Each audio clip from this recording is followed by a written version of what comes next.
Smart meter सक्तीचा खेळ आणि महावितरणाचा मनमानी कारभार सुरू झाला आहे. ग्राहकांची कोंडी होत आहे आणि बळीराजाही संकटात.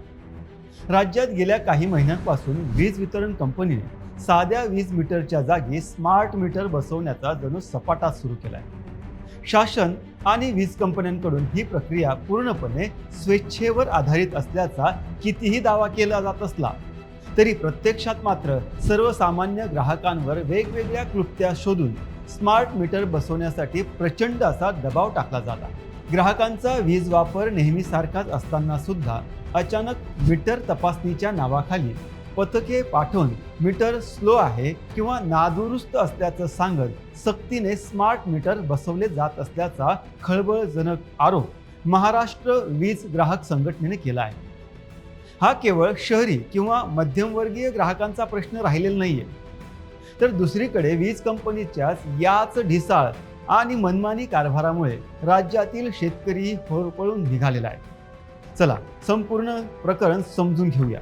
आजच्या बातमीचे लेखक आहेत नील सोनार. तर मित्रांनो, महाराष्ट्र वीज ग्राहक संघटनेने दिलेल्या माहितीनुसार वीज वितरण कंपनीचे अधिकारी आणि कर्मचारी अचानक ग्राहकांच्या घरी तपासणी पथके पाठवत आहेत. ग्राहकांच्या वीज वापरात कोणताही मोठा बदल झालेला नसताना किंवा वीज बिल नियमित भरत असताना सुद्धा ही कारवाई केली जाते. ही पथके ग्राहकांच्या घरी आल्यानंतर ॲक्यूचेक नावाच्या यंत्राद्वारे मीटरची तपासणी करतात. सर्वात धक्कादायक बाब म्हणजे हे यंत्र कसे काम करते, त्याचं रीडिंग कसं घेतलं जातं याची कोणतीही तांत्रिक माहिती ग्राहकांना दिली जाते. मग तपासणी संपते आणि तपासणी संपताच वीज कंपनीचे अधिकारी थेट जाहीर करतात की आता हे तुमचे मीटर जे आहे ते अतिशय स्लो चालतंय, हळू चालतंय किंवा ते आता नादुरुस्त झाले. मीटर सदोष असल्याचं सांगून ग्राहकांवर आधी जुन्या बिलाची अतिरिक्त आकारणी केली जाते. त्याला पेनल चार्ज असे म्हटलं जातं आणि त्यानंतर त्यांना सांगितलं जातं की तुम्हाला नवीन स्मार्ट मीटर बसवावं लागेल. ही सक्ती त्यांच्याकडनं केली जाते. ग्राहकांचा मुख्य आक्षेप असा आहे की मीटरमध्ये दोष आहे की नाही ही ठरवणारी यंत्रणा ही वीज कंपनीचीच, तपास करणारे कर्मचारी सुद्धा वीज कंपनीचे आणि त्यानंतर नवीन मीटर लावून नफा कमवणारी कंपनी सुद्धा तीच. यामुळे या संपूर्ण प्रक्रियेमध्ये पारदर्शकता आहे तरी कुठे? हा थेट ग्राहकांच्या हक्कांवर गदा आणण्याचाच प्रकार आहे ना. वीज वितरण कंपनीच्या या दबावाविरोधात ग्राहक संघटनेने कायदेशीर बाबींवर बोट ठेवले. भारतीय वीज कायदा 2003 या कायद्यानुसार ग्राहकांना आपले अधिकार नाकारता येत नाही. वीज कायदा 2003 मध्ये कलम 55 आणि कलम 47 मधला पोट कलम 5 यानुसार कोणत्याही ग्राहकाला स्वतःचं मीटर निवडण्याचा संपूर्ण अधिकार आहे. वीज कंपनी कोणत्याही ग्राहकाला एखाद्या विशिष्ट कंपनीचे किंवा एखाद्या विशिष्ट प्रकारचे, म्हणजे उदाहरणार्थ जर स्पाईला गेलो तर आपण जे स्मार्ट मीटर ते बसवतायत ते मीटर लावण्याची सक्ती करू शकत नाही. मीटरच्या या सक्तीविरोधात आणि त्यांच्या वाढीव दरांच्या शंकेबाहेर आधीच माननीय उच्च न्यायालयामध्ये म्हणजे हायकोर्टामध्ये एक याचिका सुद्धा दाखल करण्यात आलेली आहे. पण सध्या ती याचिका प्रलंबित आहे. न्यायालयीन प्रक्रिया सुरू असताना सुद्धा वीज कंपनीने राज्यामध्ये स्मार्ट मीटर बसवण्याचा जो सपाटा लावलाय तो कायदेशीर चौकटीला हळताळ फासणारच आहे. एकीकडे शहरामध्ये स्मार्ट मीटरच्या नावाखाली ग्राहकांची लूट सुरू आहे, तर दुसरीकडे पाहायला गेलो तर ग्रामीण भागामध्ये वीज वितरण कंपनीचा अत्यंत निकृष्ट दर्जाच्या कामामुळे आणि सर्वात महत्त्वाचं म्हणजे त्यांचं असलेल्या दुर्लक्षामुळे राज्यातील शेतकरी म्हणजे अर्थातच आपला सगळ्यांचा जो महाराष्ट्राचा बळीराजा आहे तो उद्ध्वस्त होण्याच्या मार्गावर आहे. शेतकऱ्यांना हक्काची वीज दिवसा मिळणे अपेक्षित आहे. त्यामुळे काय होतं की दिवसा ते शेतामध्ये काम करू शकतात, पाणी जे भरणं असते ते दिवसामध्ये करू शकतात. परंतु असं असून सुद्धा महावितरणाकडून शेती पंपासाठी रात्रीच्या वेळी वीज पुरवठा केला जातो. रात्रीच्या अंधारामध्ये साप, विंचूर किंवा हिंस्र प्राण्यांची भीती पत्करून शेतकऱ्यांना शेतामध्ये पाणी भरण्यासाठी जावं लागतं. अर्थातच तो त्यांचा आता नाईलाज असतो आणि त्यातही जो वीज पुरवठा आहे तो सातत्याने खंडित होतो. मग पिकांना त्यांना पुरेसं पाणी मिळत नाही. मग अशा भागामध्ये अनेक ठिकाणी ओव्हरलोडिंगमुळे असेल किंवा देखभालीच्या अभावी ट्रान्सफॉर्मर म्हणजे आपण ज्याला डीपी म्हणतो ते जळण्याचं प्रमाण अत्यंत जास्त आहे. नियम असा आहे की 48 तासामध्ये ट्रान्सफॉर्मर बदलून मिळाला पाहिजे.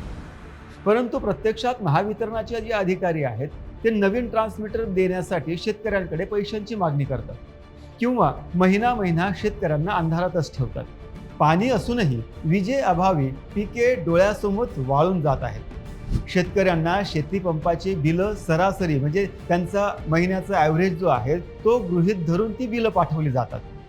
अनेकदा विहीर कोरडी असते किंवा वीज वापरलेलीच नसते तरी सुद्धा शेतकऱ्यांना हजारो रुपयांचे बिलं त्यांच्या माथी मारली जातात आणि ही बिलं नाही भरली तर थेट वीज कनेक्शन कापण्याची सुद्धा कारवाई केली जाते आणि ज्यामुळे शेतकरी आत्महत्यासारखं टोकाचं पाऊल उचलण्यास प्रवृत्त होत आहे। ग्राहकांमध्ये आणि शेतकऱ्यांमध्ये हा पसरलेला अतिशय असंतोष लक्षात घेता महाराष्ट्र वीज ग्राहक संघटनेने शासनाकडे आणि वीज वितरण कंपनीकडे काही प्रमुख मागण्या मांडल्या आहेत। चला त्या कोणत्या मागण्या ते पाहूयात। पहिली मागणी त्यांची अशी आहे की स्वतंत्र संस्थेमार्फत मीटर तपासणी करण्यात यावी।